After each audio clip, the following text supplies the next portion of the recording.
Hello friends, welcome to home food zone. இன்றைக்கி இந்த வீடியோவில் வெறும் தக்காளி வச்சு நல்லா சூப்பரான ரொம்பவே டிஃப்ரெண்ட்டான ஒரு ரெசிபி. இதை எப்படி செய்யறதுன்னு நம்ம பார்க்கலாம். இது செய்கிறதுக்கு நான் இன்றைக்கி வந்து 1/2 கிலோ அளவுக்கு தக்காளி எடுத்திருக்கேன். நீங்கள் அதிகமான குவான்டிட்டி செய்ய விரும்புனீங்கன்னா நீங்கள் ஒரு தக்காளி வந்து அதுக்கேற்ற மாதிரி அதிகமாக எடுத்துக்கோங்க. இது ஒரு இட்லி பாத்திரத்தில் அந்த மாதிரி அடியில் தண்ணி ஊற்றிட்டு சூடு பண்ணிவிட்டு மேலே தட்டில் அந்த தக்காளியை வச்சுட்டு நம்ம வேக வச்சு எடுத்துக்கணும். மேலே லேசாக கீரல் போட்டு வேக வச்சுக்கோங்க. அப்போ தான் அந்த தூளை உரிக்கிறதுக்கு ஈஸியாக இருக்கும். ஹை ஃப்ளேமில் வச்சு ஒரு 5 நிமிஷம் விட்டிங்கன்னா போதும், நல்லா வெந்துடும்.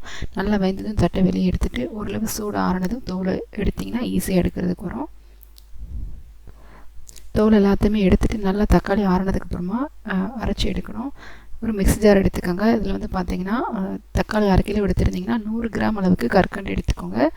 இது நம்ம மிக்ஸி ஜாரில் சேர்த்துட்டு ஒரு 4-5 ஏலக்காய் சேர்த்து நல்லா பவுடரை அரைச்சிக்கணும். எந்த அளவுக்கு நல்லா ஃபைன் பவுடரை அரைக்க முடியுமோ அரைச்சி எடுத்துக்கோங்க. இப்போது இதே மிக்ஸி ஜாரில் நம்ம ஏற்கனவே வேக வச்சு தோலை ஊற்றி எடுத்து வச்சுருக்கிற தக்காளி சேர்த்துக்கோங்க. கூடவே வந்து ஒரு 5-6 துண்டு வந்து பீட்ரூட் சேர்த்துக்கோங்க. இது வந்து கலருக்காக தான். கலர் பவுட்ரு சேர்க்குறதுக்கு பதிலாக கொஞ்சமாக பீட்ரூட் சேர்த்தோம்னா நல்ல ஒரு கலர் கிடைக்கும். இது நல்லா நம்ம அரைச்சி எடுத்துக்கலாம். தண்ணி எதுவுமே எக்ஸ்ட்ரா சேர்க்காமல் அப்படியே அரைச்சிட்டு இந்த மாதிரி வடிகட்டி எடுத்துக்கோங்க. ஒருவேளை சரியாக அரைக்காமல் இருந்ததுன்னா அது கூட வந்து நம்ம வடிகட்டுறப்ப தனியாக வந்துடும். இப்போ செய்கிறதுக்காக வந்து ஒரு பேனை சூடு பண்ணிவிட்டு ஒரு டேபிள் ஸ்பூன் நெய் விட்டு ஒரு 10லேருந்து 15 முந்திரி பருப்பு முழுசாக சேர்க்காமல் இந்த மாதிரி 1-2 உடச்சி சேர்த்துக்கோங்க. இப்போ இது லோ ஃப்ளேமில் வச்சு நல்லா அந்த பருப்பு செவந்து வர வரைக்கும் வறுத்துட்டு தனியாக எடுத்து வச்சுக்கோங்க. இப்போ இதே பேன்லேயே ஏற்கனவே கொஞ்சமாக நெய் இருக்குது. இதோட இன்னொரு டேபிள் ஸ்பூன் அளவு நெய்யை விட்டுக்கலாம். இதில் நம்ம ஏற்கனவே அரைச்சி எடுத்து வச்சுருக்கிற தக்காளி பேஸ்ட்டை சேர்த்துட்டு அடுப்பு மீடியம் ஃப்ளேமில் வச்சு நல்லா வந்து கலந்து விட்டுக்கோங்க. கொஞ்சம் கொஞ்சமாக அதில் இருக்கிற தண்ணிலாம் நல்லா ட்ரை ஆகி வரும். ஒரு 2 நிமிஷம் நல்லா மீடியம் ஃப்ளேமில் விட்டு கொதிக்க விட்டிங்கனாலே கொஞ்சம் அந்த தண்ணி ட்ரை ஆன மாதிரி தெரியும். அந்த ஸ்டேஜில் நம்ம ஏற்கனவே அரைச்சி எடுத்து வச்சுருக்கிற கல்கண்டு பொடியும் அதில் நம்ம சேர்த்துட்டு நல்லா நம்ம கலந்து விட்டுக்கலாம்.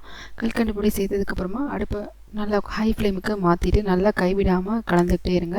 கொஞ்சம் கொஞ்சமாக அதில் இருக்கிற தண்ணியில் நல்லா ட்ரை ஆகி ஒரு 5-6 நிமிஷத்தில் பார்த்திங்கன்னா நல்லா கெட்டியாக ஒரு ஜாம் மாதிரி கன்சிஸ்டன்சி வரும். உங்களுக்கு பார்த்தாலே தெரியும். தேவைப்பட்டால் நெய் சேர்த்துக்கலாம். மொத்தமாக அதில் நான் 4 டேபிள் ஸ்பூன் அளவுக்கு நெய் சேர்த்துருக்கேன். முதல்ல 2 டேபிள் ஸ்பூன் சேர்த்தாச்சு. இப்போ ஒரு டேபிள் ஸ்பூன் சேர்த்து நல்லா கலந்துக்கிறேன். ஆனால் நெய் ரொம்ப சேர்க்கணும்னு அவசியம் இல்லை. நீங்கள் ஸ்கிப் பண்ணிக்கினா கூட தாராளமாக நீங்கள் முதல்ல சேர்த்து நெய்யோடையே ஸ்கிப் பண்ணிக்கலாம். பார்த்திங்கன்னா நம்ம ஏற்கனவே நம்ம கன்சிஸ்டன்சி வந்து பாதி அளவு நல்லா கட்டியாக இருக்குது. இந்த ஸ்டேஜில் நம்ம வறுத்த முந்திரி இதில் சேர்த்து நல்லா நம்ம கலந்துட்டோம். இதுக்கப்புறம் அடுப்பை நல்லா லோ ஃப்ளேமுக்கு மாற்றிடுங்க. லோ ஃப்ளேமுக்கு மாற்றி நல்லா கைவிடாமல் கலந்துகிட்டே இருந்தீங்கன்னா ஒரு 2 நிமிஷத்துலேயே நல்ல ஜாம் மாதிரி இந்த மாதிரி கட்டியாக வரும். இந்த ஸ்டேஜில் ஸ்டவ் ஆஃப் பண்ணிவிட்டு நல்லா சூடு ஆறுனதும் ஒரு ஏர்டைட் பாக்ஸில் போட்டு நீங்கள் எடுத்து வச்சுக்கிட்டிங்கன்னா தாராளமாக நீங்கள் ஜாமாக யூஸ் பண்ணலாம். நீங்கள் அதை சப்பாத்தியோடையோ ப்ரெட்டோடையோ சேர்த்து சர்வ் பண்ணலாம். ரொம்ப நல்லாயிருக்கும். குட்டீஸ்க்கு கூட ரொம்ப ரொம்ப பிடிக்கும்.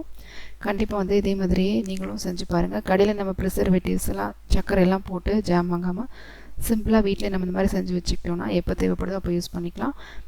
இந்த ரெசிபி உங்களுக்கு பிடிச்சிருந்ததுன்னா லைக் பண்ணுங்கள், ஷேர் பண்ணுங்கள், கமெண்ட் பண்ணுங்கள். கண்டிப்பாக ஹோம் ஃபுட் ஜோனுக்கு சப்ஸ்கிரைப் பண்ண மறக்காதீங்க. நாளைக்கு இதே மாதிரி நல்ல ரெசிபியோட வந்து மீட் பண்ணுறேன். அது வரைக்கும் பாய்.